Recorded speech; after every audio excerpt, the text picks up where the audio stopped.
মাথা ছিঁড়ে পড়তেছে বাবা। বাবু আল্লাহ আল্লাহ গো, আপনি ভালো করে দাও আল্লাহ। ও ও আল্লাহ। ভাবি ভাবি, আরে ভাবি কি হয়েছে?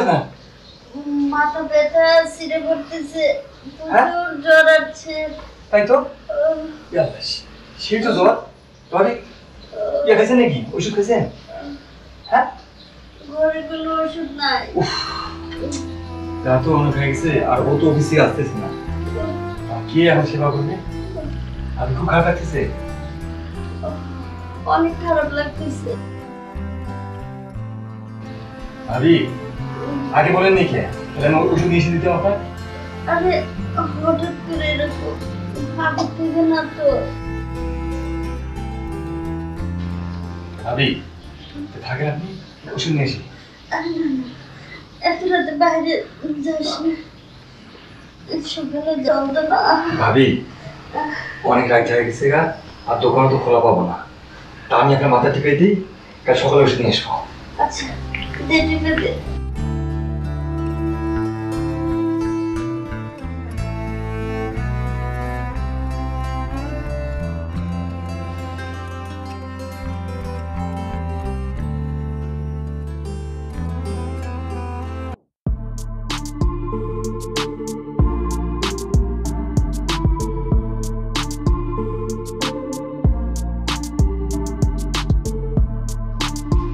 স্মৃতি স্মৃতি, ভাবি মনে ঘুমিয়ে গেছে, যাই ও আবার রাখা।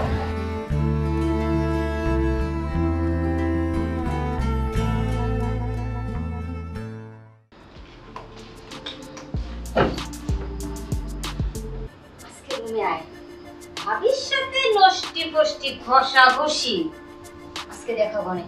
আমি কত কষ্ট করে আসি অফিস থেকে, আমাকে একদিন মাথা টিপতে দেয় না, শরীর টিপতে দেয় না, রান্না করে খাওয়ায় না। সে ভাবির সাথে নষ্টি ফষ্টি ডলা ডলি সেবা। ছোট বড় আজকে ঘুমাইতেছে, আজকে খাওয়াবো না ইচ্ছা মতো।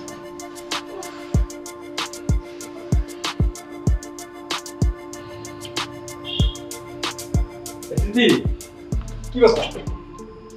ভাই সে শুরু করলা, রান্না বান্না করবো না? হ্যাঁ, তুমি ভাবির সাথে নষ্টি ফষ্টি করবা, আর আমি তোমাকে রান্না করে খাওয়াবো না। তুই যে রান্না করে খা যা। কি বলতেছো তুমি? তুমি তুই কই যাচ্ছিস আমারে?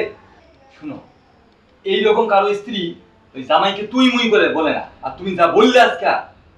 শোন, আমার মুখ থেকে এর চেয়ে ভালোবাসা আর বের হবে না, বুঝছস?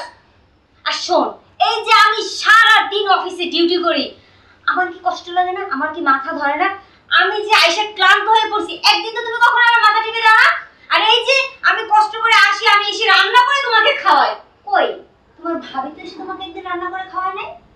আর শুনো, তুমি যে অসুস্থ হও, কোন আমাকে বলছিলা যে হ্যাঁ গো আমার শরীরে এসে খারাপ লাগতেছে, একটু মাথা টিপে দাও, এগুলো বলছিলে কখনো? বলি দেখতা করি কিনা? আর ভাবি একটু টিপে টিপে করলাম, আর তুমি ফস করিয়া গোমাফের মতো ফসে গেলা। ও আজকে বুঝি ভাবি বলছে যে আমার এখানে টিপে দাও, এখানে টিপে দাও। আমার কি তোমাকে বলতে হবে? আমি তোমার বউ হই, তোমার বোঝা উচিত যে সারাদিন একটা মহিলা মানুষ কষ্ট করে, একটু তার সেবা করা উচিত। সে কমন সেন্সটা তোমার নাই, সে কমন সেন্সটা তোমার ভাবির উপরে পড়ছে না। আরে বাবা, ভাবি তো আমাকে বলে নাই। আমি ভাবির রুমের পাশ দিয়ে যাইতে যাচ্ছিলাম আমার কাজে, হঠাৎ করে ভাবি কোকাচ্ছে। কোকার কি জন্য? দাদি ভাবি অসুস্থ করেছে, তারপর আমি তার কিছু সেবা দিচ্ছি। ও এখন তুই ধরা পড়ছো হাতে নাতে, এখন মিথ্যে কথা বলতেছো তাই না? আচ্ছা বাবা, তোমার সাথে পারবো না আমি। আর তুমি রান্না বান্না করো বা না করো, তুমি শুয়ে পড়ো, আজকে খাবোই না, যাও। তোরা আজকে কেন? কোনোদিন আমি রান্না করে খাওয়াবো না, তোর ভাবি তোরে রান্না করে খাওয়াবে। আচ্ছা ঠিক আছে, আজকে রান্না হবে না, খাবো, যাও। এরকম জল্লাদ খাবো, কারো তো কপালে না আছে।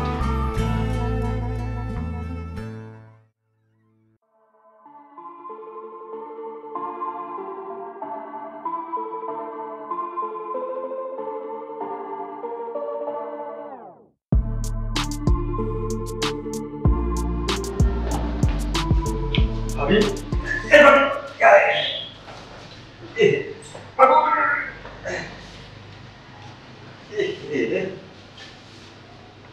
ভাবি কালকে তো আসলে রাত হয়ে গেছে অনেক, ওষুধ আনতে পারিনি। আজকে তোকে ডাক্তারের কাছে গেলাম, আজকে আর অফিসে যাবো না। ইস, রাত হলো, হ্যাঁ।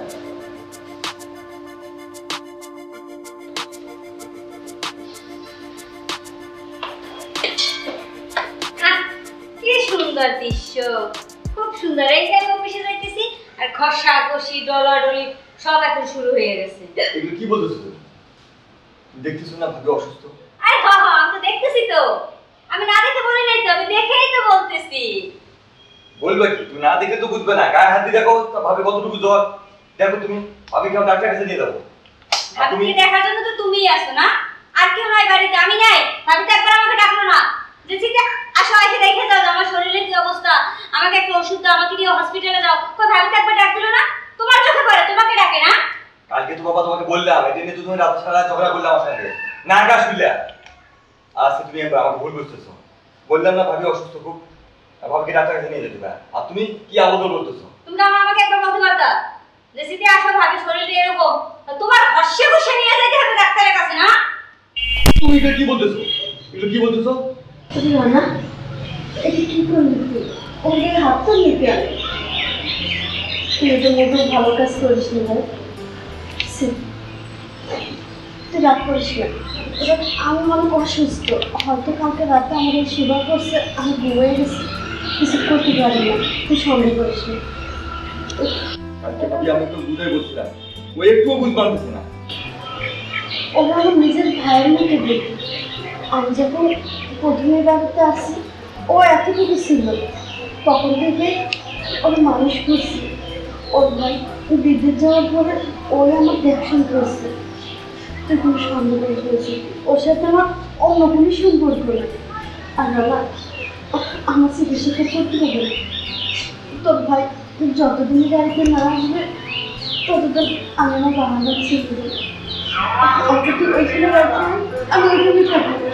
আমাকে নিয়ে তোদের দুজনের মধ্যে কোনো অসুবিধা হবে এটা আমি চাই না। না বাবা, দরকার পড়ে আপনি এই বাড়ি থাকবেন। ও সংসার করলে করবে, না করলে ও বাপের বাড়ি চলে যাবে। আর আপনি আমাকে এই শুনো, ছোটবেলায় আমার মা মারা গেছে, এই ভাবি আমাকে কোলে পিটিয়ে মানুষ করছে, এত বড় করছে, আর তাকে তুমি আমাকে সন্দেহ করতেছো, হ্যাঁ? আর এই ভাবি যদি কিছু হয়, ভাইকে আমি কি জবাব দেবো? অতএব তোমার যদি ভালো লাগে তুমি থাকো, এত তোমার বাবা চলে যাবে। এই ভাবি এই বাড়িতে থাকে, আর এই ভাবি আমার মায়ের সমর্থ। আমি মাকে ছাড়তে পারবো না, ছাড়লে তোমাকে ছাড়বো। পারলে থাকো, না পারলে তোমার বাবা বাড়ি চলে যাও। এই মায়া মাঝে থাকবে। ভাবি আপনি আমাকে ক্ষমা করে দেন, আমি আপনাদেরকে ভুল বুঝছি। আমার চোখে দেখা অনেক ভুল ছিল ভাবি। আমি বুঝতে পারিনি যে আপনাদের সম্পর্ক এরকম মা ছেলের মতো হবে। খবর সবার কি আছে, তুই তো আমার ছোট বোন না। আচ্ছা শোনো, আজকে আর আমি অফিসে যাব না, আজকে ভাবিকে নিয়ে আমি ডক্টরের কাছে যাবো, চলো। আচ্ছা শোনো,